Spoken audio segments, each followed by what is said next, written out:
Vemulawada rural మండలం నాకయ్యపల్లి గ్రామంలో పంచాయతీ ఎన్నికల వైరం ఘర్షణలకు దారితీసింది. ఇటీవల ముగిసిన గ్రామ పంచాయతీ ఎన్నికల్లో కాంగ్రెస్ బలపరిచిన అభ్యర్థి మల్లేశం విజయం సాధించారు. ఎన్నికల ఫలితాల అనంతరం వేములవాడ మార్కెట్ కమిటీ చైర్మన్ రొడ్డిరాజు తన స్నేహితులతో కలిసి గ్రామంలో విజయోత్సవ ర్యాలీలో పాల్గొన్నారు. ఇంటికి తిరిగి వెళుతున్న సమయంలో ఓడిపోయిన అభ్యర్థి మద్దతుదారులైన గ్రామానికి చెందిన శివ, బన్నీ అనే ఇద్దరు కత్తులతో రాజుపై దాడి చేసినట్లు సమాచారం. ఈ దాడిలో రాజు తలపై తీవ్ర గాయాలు కావడంతో అతన్ని వెంటనే వేములవాడ ఏరియా ఆసుపత్రికి తరలించారు. ఆసుపత్రిలో రాజును ఎమ్మెల్యే ప్రభుత్వ ఆది శ్రీనివాస్ పరామర్శించారు. ఈ ఘటనపై వేములవాడ రూరల్ పోలీసులు కేసు నమోదు చేసి దర్యాప్తు ప్రారంభించారు.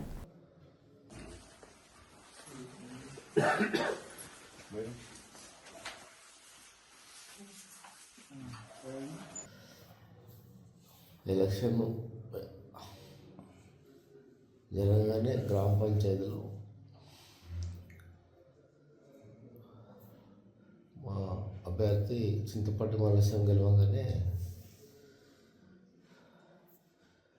లోపల గ్రామ పంచాయతీ లోపల నుంచి బయటకు రాగానే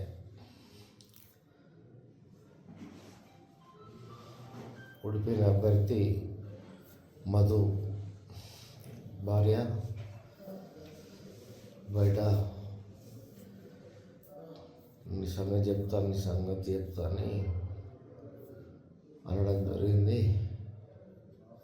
అరే ఏం నా సంగతి ఏం చెప్తావు అంటే నీ సంగతి అవుతుంది నీ సంగతి అని అన్నది.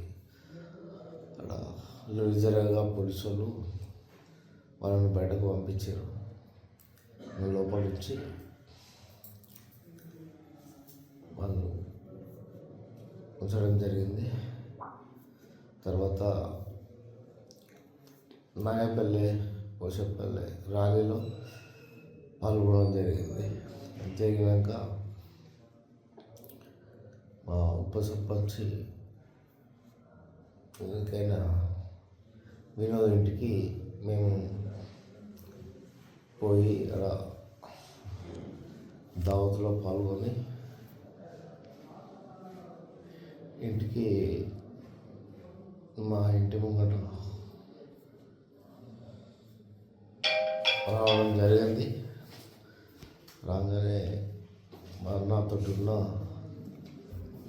నరేష్ అనే వ్యక్తి వేమాడగడ దించేద్దామని నేను నరేష్ మధు వేమాడకు పోదామని వస్తున్నాం. ఇంటికాడ మా ఇంటి ముంగట ఆపి ఒక్క నిమిషం ఇతను మాట్లాడుతుందని మా నాగయ్యపల్లికి చెందిన కొమరయ్య కొడుకులు ఇద్దరు దిగమని చెప్పి నేను దిగుడుతోటే